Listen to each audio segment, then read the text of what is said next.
अर्जुन चीखा और पीछे पलटा, लेकिन वहां कोई नहीं था। फोन में अंतिम आवाज आई, अर्जुन, अब मेरी तरह तुझसे भी कोई नहीं बच पाएगा। कॉल कट गई। सुबह होने तक अर्जुन का कोई पता नहीं चला। उसके कमरे में सिर्फ एक फोन पड़ा था। स्क्रीन पर एक आखिरी नोटिफिकेशन चमकता हुआ, मिस्ड कॉल अननोन, 2:29। और हर रात ठीक 2:19 वही कॉल किसी और के फोन पर आती है। अर्जुन के गायब होने के अगले ही दिन उसका दोस्त राहुल उसकी लोकेशन चेक करने उसके घर पहुंचता है। घर का दरवाजा खुला था, लेकिन अंदर कोई नहीं। कमरा बिखरा हुआ, फर्श पर वही फोन पड़ा था जिसकी स्क्रीन काली लेकिन थोड़ी टूटी हुई थी।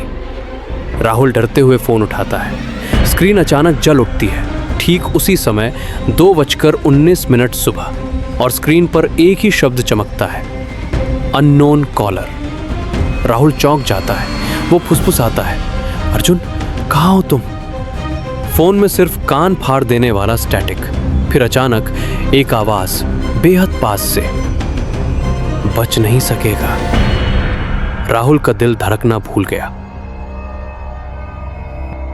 आवाज आती है, तू अगला है।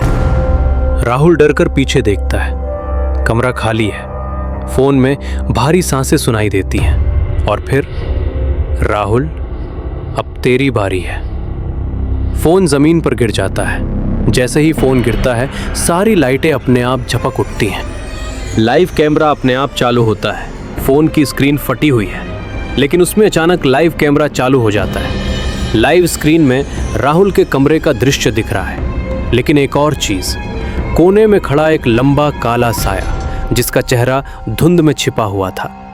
राहुल चिल्लाता है, तू कौन है? दिखता क्यों नहीं पूरा?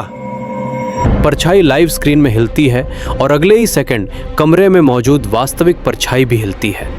यानी जो स्क्रीन में है वही आपके कमरे में भी है। कॉल आता है, लोकेशन बदलती है अचानक। फोन पर नया टेक्स्ट आता है, लोकेशन बिहाइंड यू। राहुल जड़ हो जाता है। उसका गला सूख जाता है। वो धीरे धीरे पीछे मुड़ता है, लेकिन वहां कोई नहीं। वो राहत की सांस लेता ही है कि फोन में नया टेक्स्ट आता है, लोकेशन अंडर योर बेड। कमरे में सन्नाटा। राहुल के हाथ सुन्न हो जाते हैं। वो बिस्तर की ओर देखता भी नहीं, बस अपनी सांसें रोककर खड़ा रहता है।